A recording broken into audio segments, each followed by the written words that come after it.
ಕೊಳ್ಳೇಗಾಲ ಬಲಗೈ ಸಮಾಜದ ಒಕ್ಕೂಟದ ವತಿಯಿಂದ ಒಳ ಮೀಸಲಾತಿ ವಿರುದ್ಧ ಕಾಂಗ್ರೆಸ್ ಸರ್ಕಾರ ವಿರುದ್ಧ ಭಾರಿ ಆಕ್ರೋಶ ವ್ಯಕ್ತವಾಯಿತು. ಕೊಳ್ಳೇಗಾಲದ FJC ಹೊರಟಂತಹ ಪ್ರತಿಭಟನಾಕಾರರು ಮುಖ್ಯ ರಸ್ತೆ, ಡಾಕ್ಟರ್ ಪುನೀತ್ ರಾಜ್ಕುಮಾರ್ ರಸ್ತೆ ಮತ್ತು ಡಾಕ್ಟರ್ ವಿಷ್ಣುವರ್ಧನ್ ರಸ್ತೆ, ಡಾಕ್ಟರ್ ರಾಜ್ಕುಮಾರ್ ರಸ್ತೆ ಮತ್ತು ಡಾಕ್ಟರ್ ಅಂಬೇಡ್ಕರ್ ವೃತ್ತದ ಡಾಕ್ಟರ್ ಅಂಬೇಡ್ಕರ್ ರಸ್ತೆಯ ಮೂಲಕ ಡಾಕ್ಟರ್ BR ಅಂಬೇಡ್ಕರ್ ಅವರ ಪ್ರತಿಮೆಯ ಬಳಿ ಕೆಲ ಕಾಲ ಪ್ರತಿಭಟನೆ ನಡೆಸಿದರು.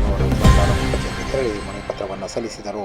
ಕಾಂಗ್ರೆಸ್ ಸರ್ಕಾರ ತೆಗೆದುಕೊಂಡಿರುವಂತಹ ನಿರ್ಧಾರ ಒಳ ಮೀಸಲಾತಿಯಲ್ಲಿ ಬಲಗೈ ಸಮಾಜಕ್ಕೆ ಭಾರಿ ಅನ್ಯಾಯವಾಗಿದೆ ಎಂಬ ಆಕ್ರೋಶ ವ್ಯಕ್ತಪಡಿಸಿದಂತಹ ಬಲಗೈ ಸಮಾಜದ ಒಕ್ಕೂಟದ ಮುಖಂಡರುಗಳು, ಸದಸ್ಯರುಗಳು, ಜನರು, ಸಾರ್ವಜನಿಕರು, ಮುಖಂಡರುಗಳು, ಗಣ್ಯರು ಈ ಸಂದರ್ಭದಲ್ಲಿ ತಮ್ಮ ಆಕ್ರೋಶವನ್ನು ವ್ಯಕ್ತಪಡಿಸಿದರು.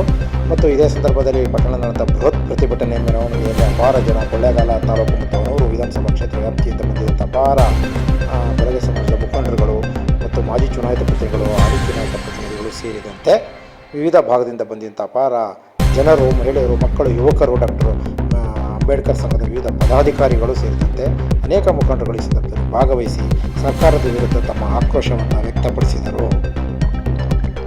ಕೊಳ್ಳೇಗಾಲ ಮತ್ತು ಹೊನ್ನೂರು ಭಾಗದಿಂದ ಬಂದಿದ್ದಂಥ ಅಪಾರ